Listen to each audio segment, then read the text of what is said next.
Hyderabad Gulzar house అగ్ని ప్రమాదం ఘటనలో ప్రభుత్వ యంత్రాంగం వెంటనే అలర్ట్ అయిందని టీపీసీసీ వర్కింగ్ ప్రెసిడెంట్ జగ్గారెడ్డి తెలిపారు. మీడియా సమావేశంలో జగ్గారెడ్డి మాట్లాడుతున్నారు. లైవ్ లో చూద్దాం. అప్పటికి అధికారులందరూ అన్ని పలగొట్టుకొని అంతా చేసుకొని లోపలికి పోయేసరికి జరగాల్సిన నష్టం అంతా జరిగిపోయింది. అందరం కూడా బాధపడుతున్నాము. ఇది ఎవరు కూడా బాధపడి ఏదో మనము ఓదార్పు చేస్తే పోయే సమస్య కాదు. నేను ఇదంతా ముఖ్యమంత్రి రేవంత్ రెడ్డి గారు వారి ఇచ్చిన direction, Ponnam Prabhakar in charge minister అంతా వాళ్ళు కూడా అందరు రావడం, డిప్యూటీ సీఎం దామోదర్ గారు, అనిల్ యాదవ్ ఫీల్డ్లోనే ఉన్నాడు, మేయర్ ఫీల్డ్లోనే ఉన్నారు. ఎవరి పనులు చేస్తున్నారు. ఎవరి పనులు యాజ్ ఎ గవర్నమెంట్ ముఖ్యమంత్రి గారు చెప్పిన పనులన్నీ అధికారులు, మా నాయకత్వం, మా క్యాబినెట్ అందరూ కూడా ఎవరి పనులు చేస్తున్నారు. అక్కడ మనం టీవీలో చూస్తున్నాం, అంతా కూడా టీవీలో చూస్తున్నాం. నేను కూడా అన్అఫీషియల్గా నాకు కొంత అక్కడ సునీల్ అని నా ఫ్రెండ్ సునీల్ అని, ఆ సునీల్ ఫ్రెండే ఇప్పుడు ఎవరైతే భార్య కూతురు కొడుకు చనిపోయారు చూడండి, వాళ్ళు నాకు అతను నాకు బాగా పరిచయం. అతను ఆ ఫ్యామిలీ చనిపోయిన అతను వాళ్ళు ఏంది అక్కజల్ల పిల్లలు కాబట్టి హాలిడేస్ అని వచ్చారు వాళ్ళు ఇక్కడికి. అందులో ఒక ఫ్యామిలీ మా సునీల్ అనే ఒక వాళ్ళ కజిన్ ఎవరో చుట్టమవుతారు, నాకు ఎప్పటికీ రెగ్యులర్ కలుస్తుంటారు. నాకు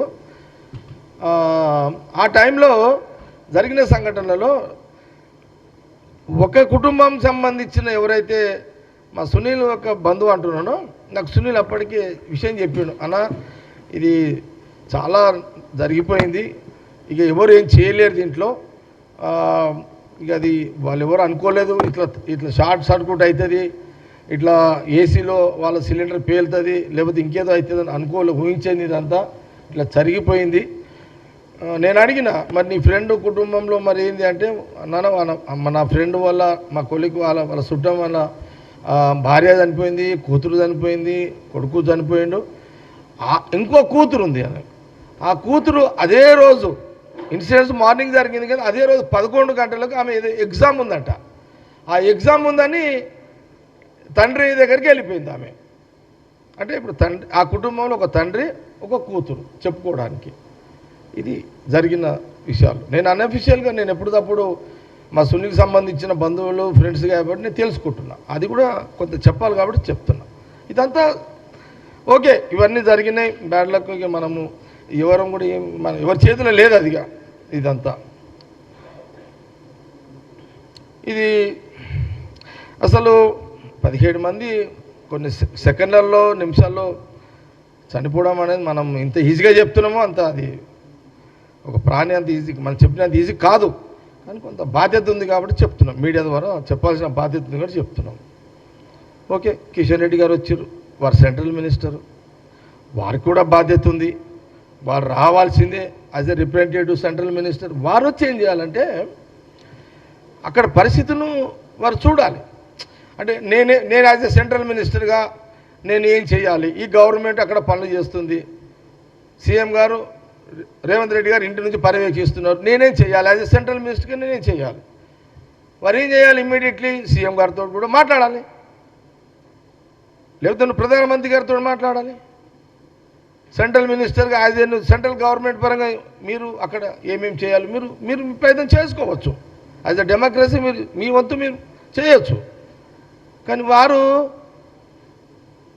అసలు అక్కడ పరిస్థితి ఏంటి, అక్కడ వాళ్ళకే అక్కడ చనిపోయిన కుటుంబానికే తెలియకుండా జరిగిన సంఘటన అది. కిషన్ రెడ్డి గారు అక్కడ పోయి వాళ్ళని ఏం చేయాలి అనేది మానేసి గవర్నమెంట్ మీద ఒక రాయి కొట్టే కార్యక్రమం చేసాడు, బురద జల్లే కార్యక్రమాన్ని స్టార్ట్ చేసిండు. కిషన్ రెడ్డి గారు వారు కూడా ఒక చెయ్యి చేసిండు, పాపం ఏదో చేస్తున్నాడు అని తెచ్చుకోవాలి, నువ్వు పేరు తెచ్చుకో, అట్లా సర్వీస్ ఎవరైనా శబాష్ అంటారు. కానీ నువ్వు అసలు ఆల్రెడీ ఇక ఆడ మంత్రులంతా ఎవరి పనులు చేస్తున్నప్పుడు, అధికారులు చేస్తున్నప్పుడు ఇది పద్ధతి కాదు అనేది నేను చెప్తున్నా. మీరు సెంట్రల్ మినిస్టరు బాధ్యత మర్చిపోయారు, మీరు సెంట్రల్ మినిస్టర్ని మర్చిపోయి ఒక గల్లీలో ఒక లీడరు ఎదగాలనుకునేటోళ్ళు ఒక విమర్శ చేస్తే ఫోకస్ అవుతామనే రీతిలో కిషన్ రెడ్డి గారు నిన్న ప్రవర్తించారు. అది నాకు చాలా బాధ అనిపిస్తుంది. కిషన్ రెడ్డి గారు మరి అట్లా కాదు, కిషన్ రెడ్డి గారు ఆ టైప్ కాదు, నాకు తెలుసు.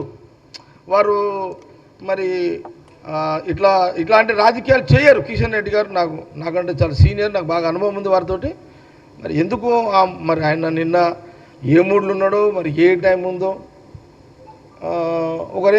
నాకు ఎవరు అన్నారు ఇమీడియట్లీ మధ్యాహ్నానికి అన్నారు, కిషన్ రెడ్డి గారు అట్లా మాట్లాడడం ఏంటయ్యా, వారు సెంట్రల్ మినిస్టర్ కదా, కొంత ముఖ్యమంత్రుడు మాట్లాడి ఇంకేదన్నా సలహాలు ఇవ్వాల్సింది పోయి మరి ఏంది వారు ఇట్లా టెంప్ట్ అయ్యి ఇట్లా రాజకీయాలు మాట్లాడారు అని అంటే, ఏమో మరి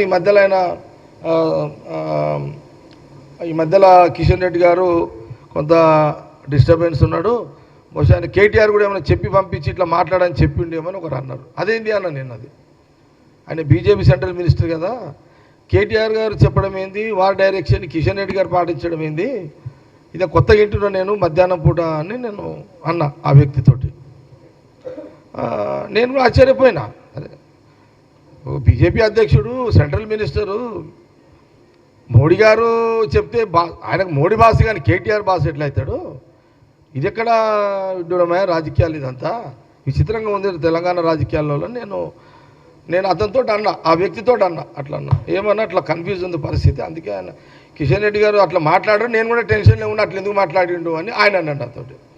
ఓకే, కానీ నేనేమంటున్నా అంటే ఇప్పుడు రెండు రకాలు, ఒకటి 17 మంది అట్లా చనిపోవడం ఒక బాధ, మేము దాని మీద యాజ్ ఎ ప్రభుత్వంగా ముఖ్యమంత్రి రేవంత్ రెడ్డి గారు, క్యాబినెట్ మినిస్టర్లు అందుబాటులో ఉండి, అధికారులు అందుబాటులో ఉండి వాళ్ళు చర్యల్లో నిమగ్నమై పనిచేస్తున్నది ఒక. చూడండి నిన్న ఇక తర్వాత ఏముంటుంది, చనిపోయినాక ఎవరు ఏం చేయలేము, చనిపోయారు, వాళ్ళని అక్కడి నుంచి కొన్ని హాస్పిటల్లోకి తీసుకుపోయారు, అక్కడ చెక్ చేసిరు, అప్పటికే చనిపోయారు అని చెప్పారు. ఇక తప్పదు కాబట్టి పోస్ట్ మార్టానికి పంపాల్సిందే, ఉస్మానియాకి పంపించారు. మరి డిప్యూటీ సీఎం గారు కానీ, దామోదర్ గారు కానీ, పొన్నం ప్రభాకర్ గారు, అనిల్ యాదవ్ కానీ, మేయర్ విజయలక్ష్మి కానీ, వీళ్ళందరూ మళ్ళీ ఉస్మానియా హాస్పిటల్ పోయారు, దగ్గర ఉన్నారు, పోస్ట్ మార్టం అని దగ్గరుండి చేసారు. జేఎంసీ అధికారులు వాళ్ళ కుటుంబం వేరే వాళ్ళ కులస్తులందరికీ కూడా యావత్ ఆ కులస్తులందరికీ కూడా మరి వాళ్ళు కొంత బాధలు ఉంటారు, ఆవేదనలో ఉంటారు, వాళ్ళని ఓదార్చే కార్యక్రమం అధికారులు చేస్తున్నారు. అప్పటికే అక్కడ కొన్ని గంటలు మొత్తం ఎక్కడిదక్కడ అలర్ట్ చేసిర్రు. మళ్ళీ దీన్ని ఇంకో రకంగా ఎవరు ఇబ్బంది పడొద్దు అని పోలీస్ యంత్రాంగం, ఎంటైర్ పోలీస్ యంత్రాంగం అలర్ట్ అయిపోయింది, ఫోర్స్ అంతా దించారు, జాగ్రత్తలు తీసుకున్నారు. ఎందుకంటే ఇది మామూలు ఇన్సిడెంట్స్ కాదు, 17 మంది ఆ రకంగా చనిపోవడం అనేది ఎట్ ఎ టైం, కొన్ని ఒకటే దగ్గర ఒకటే ఇంట్లో అన్ని వాళ్ళ అక్కజల్లల పిల్లలు వాళ్ళు కొందరు ఎట్ ఎ టైం అనేది. ఇప్పుడు మా గవర్నమెంట్ కాంగ్రెస్ వీళ్ళు చనిపోయారు అనేది ఒక టెన్షన్, ఆడ పరిస్థితులు తెలుసుకునేది ఒక టెన్షన్, బయట ఎవరైనా బతికే అవకాశాలు ఉన్నాయనేది ఒక టెన్షన్. కాంగ్రెస్ గవర్నమెంట్ ముఖ్యమంత్రి రేవంత్ రెడ్డికి ఏముంటుంది, వాళ్ళు బతకాలని ఉంటుంది, బయటపడాలని ఉంటుంది, యాజ్ ఎ సీఎం గారిని కోరుకునేది అంతే. ఇప్పుడు ఇదొక మాకు ఒక టెన్షన్ ఉంటే కిషన్ రెడ్డి వచ్చి ఒక టెన్షన్ పెట్టిండు, ఈయన రాజకీయం చేస్తున్నాడు ఎక్కడొచ్చి. ఇప్పుడు గుజరాత్లో దాదాపు ఒక వంతెన కూలి, గుజరాత్ రాష్ట్రంలో అక్కడ ముఖ్యమంత్రి బీజేపీ, ఈ దేశానికి ప్రధానమంత్రి మోడీ గారు బీజేపీ. ఆ రాష్ట్రంలో బ్రిడ్జి కూలిపోయి ఒక దాదాపు 140-150 మంది చనిపోయారు. రాహుల్ గాంధీ గారు ఏమన్నా విమర్శించిరా, ఏమి ఇది మోడీ గారే కూలగొట్టిండు లేకపోతే అని అన్నాడా? ఆయన ఏమన్నాడు, రాహుల్ గాంధీ గారు చాలా బాధ అనిపిస్తున్నది ఆ బ్రిడ్జి కూలిపోవడము అని ఆవేదన వ్యక్తపరిచాడు. అది మనం చేయాల్సిన బాధ్యత, మన పని అది. రాజకీయం చేయలే కాంగ్రెస్ పార్టీ, రాహుల్ గాంధీ గారు చేయలే.